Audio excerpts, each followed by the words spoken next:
everybody, this is Deborah with Norma. We'll get it slick. We'll get it slick one day. And we're here because we know what it's like to care for others. So this is all about caring for those who care for others. And what we're trying to do is give some of our experiences out there to anybody who might be struggling, because sometimes it can really take it out of us when, you know, we could be in busy family life, it could be to do with work, it might be that you're in a manager in a care home or teacher with a lot of responsibilities, and it's just like sometimes it gets a bit like on a hamster wheel that we just don't think we can get off of. So it's the two of us, when, you know, from that point of view, we're just giving you the benefit of our experience. We're not trying to tell you to do anything, but ultimately it is a kind of stuff that works for us. So yeah. So, and just to let you know, Norma, bless her heart, haven't you? You've had a bit of a to do with your throat, haven't you, this week? So up and down voice. Yeah. Oh, lovely. Okay. So so today what we thought we'd talk about is the importance of a good morning routine, because I know what it's been like in the past for me. I cared for a very elderly and very infirm mother who was not the easiest of patients, I have to say, for 10 years, pretty much as a primary carer, but I was working a full-time job, actually, a really high pressure job as well. And I never used to say much because I didn't want them to think that I couldn't cope. But sometimes I would never have any sleep. She'd got me up and down all night. You know, I'm not saying that, you know, anything about that, but it was tough. It was really challenging sometimes. So I'll, you know, if I start me off, maybe talk about a little bit about the morning routine that I'm now in, because it just kind of sets me up for the day, and it gets me into that positive vibe space and that energy so that I can feel that I've not got the overwhelm and the anxiety like I used to have. So I mean, what I used to do is we can talk about it as well. I also have a decent evening routine so that I could get to bed and get what little sleep I could. Obviously, that's now she's passed away. That's all changed, but I still have that routine. But one of the things which I used to try and do is, and I know sometimes it could be really difficult, but I used to try and get up with the alarm without hitting the snooze button. Because that way I knew I'd made a commitment to myself. And if I showed up for me on the alarm every time it went off, I got a little win already. And what used to happen to me is if I lay in bed after the alarm, the feelings and the emotions of anxiety, overwhelm, and then it started to get worse, thinking, oh, I've got bills to pay. How am I going to fit everything in the day? You know, what happens if I get called in the middle of the day from one of the people looking after my mum, and I've got to come back? And so I'd kind of like get into quite a heightened state about it all. So I knew if I got up with the alarm, I couldn't do that because I was busy. The other thing that I don't do, and I still don't do to this day, is I don't immediately look at my phone. I mean, I do have my alarm on my phone, so I just turn it off, but I'm self-disciplined enough now not to start to scroll through social media or look at my emails or anything, messages that have come through from sort of like late night before, which I didn't answer. And the reason why is this is my time. This time is for me.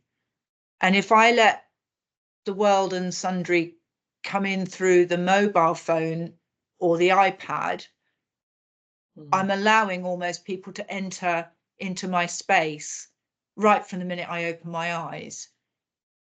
And so I do have that sort of discipline where I don't look at my phone apart from to turn off the alarm. And that's really, really, really helped me. And then, gosh, and it might sound a bit cheesy, and I don't want it to come across like this, but as I'm getting up, I'm thinking about all the things I'm grateful for. And it's silly little things like I woke up this morning. which is a kind of a big deal, doesn't it? But it's like, you know, it's not a big thing. It's like, I woke up this morning, thank you. And I just put that affirmation out there that, you know, it's thank you to what I think is my higher power. If you haven't got that sort of thought, it's fine. But putting it out there, that thank you, that attitude of gratitude. And I said I didn't want to sound cheesy, and that sounded really cheesy. The attitude of gratitude. But it really does help me lift my mood, lift my energy. And I say, you know, I'm thankful for being able to stand up. I'm thankful for my eyesight. I'm thankful for my hearing. And that all came about because my infirm mother couldn't do any of that. Mm-hmm. And it's like, well, hey, I've got these wonderful powers already that I'm kind of taking for granted. So to be thankful. And then if I'm feeling that I've got quite a lot on during the day, I say, thank you for the challenge that I've got ahead, and try and position it in my head where I'm not being anxious about the fact that I won't fulfill everything that I need to do. And then I go into the bathroom, looking like a complete sight. But there's a lady called Mel Robbins, I think you know her, on the podcasts. And she talks about high-fiving yourself in the mirror. Well, I'm not quite there yet with that sort of like that gung-ho American high-fiving, but I do look at myself, and I do say these three things. I say, I have been good enough, I am good enough, and I will always be good enough. And I look myself right in the eye and I smile at me, not at my reflection. I look at myself in the eyes, and at that time in the morning, looking like I do, that can be can be quite a challenge. And then I do just touch the mirror. I don't do that, yay, high five, but I do touch the mirror, and then I touch my heart and I center a bit. There are other things that I do, but rather than hog everything, I don't know, Norma, if you want to share something that you do with your morning routine. Yeah, I tend to do the same things on waking sort of things. So whether, because my partner works shift work, so whether it's I'm up later or early, it doesn't have to be necessarily morning, it's whenever I'm up, when I first wake. So basically, like a cat, I stretch before I even do anything. So I don't even get out the bed. And if you look at a cat when it first wakes up, unless it's scared, they don't just jump up and run off. They stretch and all this, and it just wakens you, you know, loosens any muscles in the, you know, and puts you back, like, you know, you're going to move. I'm warning my body, it's got to move. The next thing, I always have water next to my bed, so I keep hydrated, because obviously when you're breathing at night, you're not topping up, so we lose that moisture when we breathe. So I hydrate. That's the next thing I do. And then after that, I mean, the next bit might sound a bit crazy, this really, but I get my book, get my pen, and I write down. I have like what I call a brain dump. So as soon as I wake up, I do my stretch, I have a drink of water, I get my book and pen, and I just write anything that flows out of me, because usually that is naturally what I need to do that day. And I don't sit there and think, what do I need to do? Right, I need to do this. I just write. And the first top three things that are right are what gets done that day, because I just believe myself that they're from a higher power, that this is my jobs for today, whatever it is. And I don't know why this higher power of mine never says, take the day off, love, you know, go to the beach. But sometimes, you know, I'll get out for a walk or something, but especially if it's like, bring this, complete that, do some, you know, a job that I've got to do, or connect with somebody. It's them three first things, and I write them down and just get everything out of my brain, underline the top three, and they're my priorities for that day. Bit of a weird way of doing it, I suppose, when, you know, years ago when I was in the corporate companies, I used to have to audit and, you know, you risk set everything, don't you, and see what's got to be done and what's essential and all this. And I was like, no, I'm just going to do what I'm told, or what I believe I'm told. So yeah, so that's my first thing. And then another thing for a discipline thing for me is to get up and make sure my bed's right, open all my windows. I always have to have a change of air in the morning. Make the bed, because even in the army, it's the one thing to tell us about the army, isn't it, that you know, they make the bed so that something's done, you've achieved one task, and no matter what day you've had, when you go back in at night, if you've had a bad day, it's great to get in a lovely bed, and if you've had a great day, it's lovely to get in a bed. So that is something that connects you then to the end of your day. So you know there's something there ready for you when you've had enough, basically, or you're just tired, or if you just feel stressed and you just want to go for a while, it's a safe place to go to. So they're my bits of normal things. I don't know, that's normalisms. I like that. No, I do, yeah. Just to let you know, Norma, your internet's kind of just crackling a bit because you're just jumping a bit there. Yeah, I know you've had a bit of a problem with it, haven't you? But I mean, I can personally hear it, but if anybody's listening, apologies for the little bit of the techie stuff that's going on. Yeah, it's really interesting, isn't it? Because I think that routine, that getting a routine, like a bedtime routine, but a morning routine, because the other thing that I do the night before, when I was working in the city and I'm looking after my mum at night in the City of London and working after my mum at night, what I used to do is with religiously, before I went to bed, I'd look to see what outfit I was wearing for the next day and put it all out, etc. And I iron it if it needed ironing or what have you, and got everything ready, because I knew I used to get up at 4:45 every single morning, and sometimes I didn't get bed until 10 to 11, and then I might have been up in the night with mum, and so sometimes I didn't get any sleep, and you are so exhausted that at that time, if you haven't got your stuff kit ready for the next day, it can just throw out everything. So I still religiously put my outfit, my clothes out so that I've got them for the next day.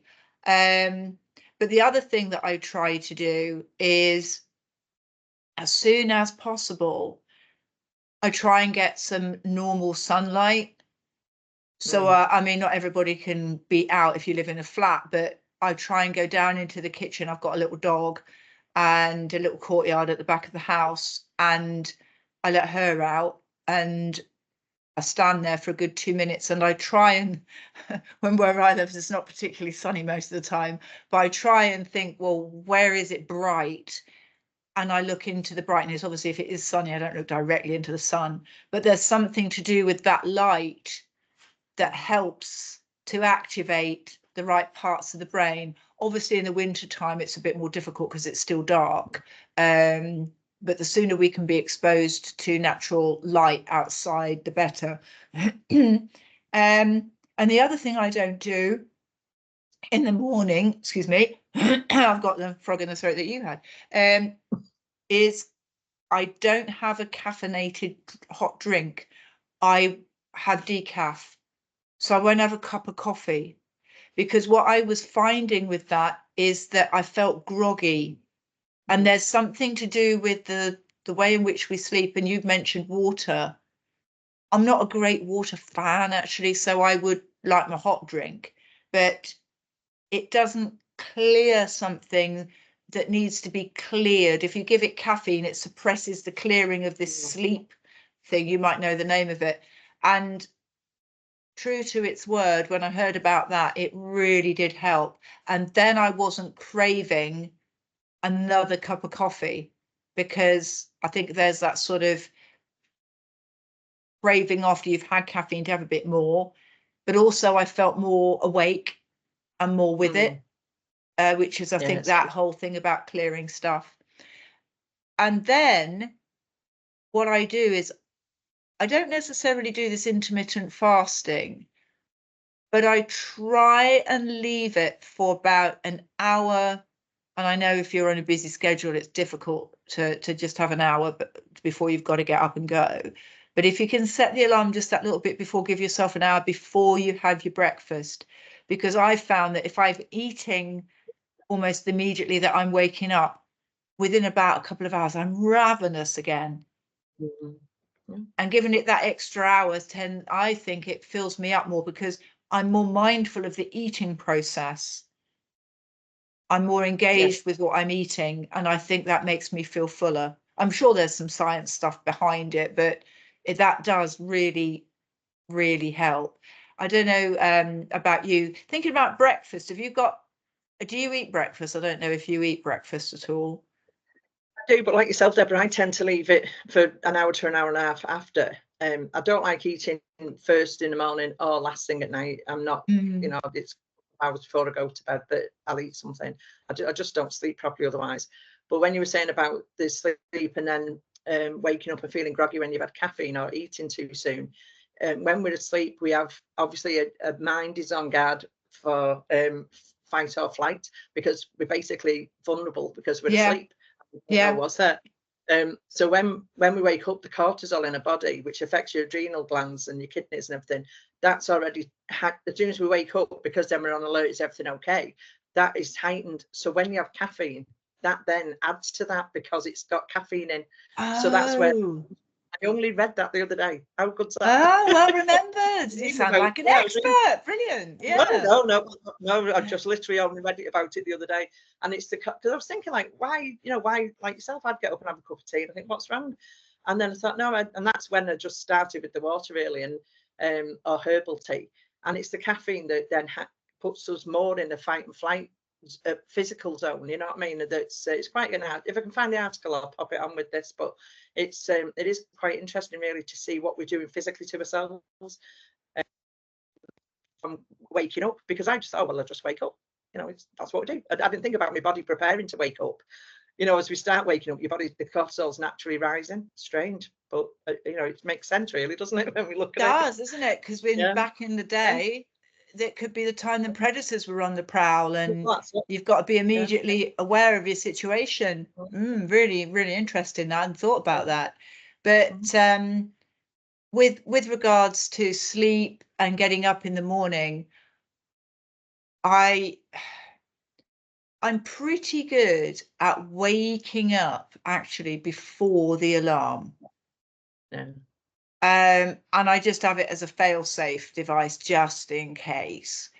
But I always think it's nicer to wake up naturally than it is to the ringing of an alarm. And some people like to have a daylight lamp by the side of them, so when the alarm goes off, it starts to come up with daylight, which can help me. I think I might try that this winter, because I don't get on well waking up in the dark. I hate it. And the other thing is, people sometimes choose a bird song alarm because there's something about bird song that makes us much more positive in the morning. I mean, it's funny, isn't it, the dawn chorus, because they're all swearing at each other, kind of say, don't have my territory, but to us it sounds really melodic and nice, doesn't it? So bird song and natural light, that's what I've been told. Now I'm just a little bit conscious because we've got just about 3.5 minutes to go. Gosh, it's gone so quick today, it's amazing. Is there anything else with the morning routine that you think could be useful for people? I'd just say that if you've not got a particular morning routine, or take a look at what you do in the morning, because we all sort of have a routine that we're unaware of. But if you have one that you purposefully put in place, and it consists of what you need yourself, like, I mean, like, just the two of us are so different, and I've got 3 sons that are totally different in the morning. So, if that's just us, then everybody's going to have a different routine. So I would say, look at what you're doing now. Look at any changes you feel you need to make it so you can be more positive and functional yourself, and what makes you happy, and then put it in. And on the days that, if somebody's not well, there's an emergency or something, say like people who journal, or like I, write my list down. If I can't do it straight away, I will do it later on. If something happened, if I've got the grandchildren and one of them's up, then I just wait until the first possible time and then do it. So don't get heavy on it and beat yourself up if you don't maintain it, because it's yours. You can adjust it, and nobody knows who else is watching. Exactly. It's being kind to yourself, rather than setting you another job to do. Make it enjoyable, not another task. We've got enough tasks, haven't we? Well, actually, on one of our podcasts, we could talk about journaling, because I do it as well, so we could share the benefits, because it's been really helpful for me. So that could be good. Benefits, Oh, well, thank you. There'll be another one. Oh, bless. Well, thanks everybody. Thanks for listening. And as I say, you're never alone. This is what we say every time. But if you're going through a difficult patch and you see you need to reach out, you've got my details behind. Norma's on LinkedIn as well. So don't ever feel you're on your own. We're always confidential. sometimes a problem shared is a problem halved, and you know, seek some support if you need it. But yeah, we'll see you all again soon. Thank you very much. Thanks a lot. Okay. Thanks, Bye Deborah. now. Bye. Bye.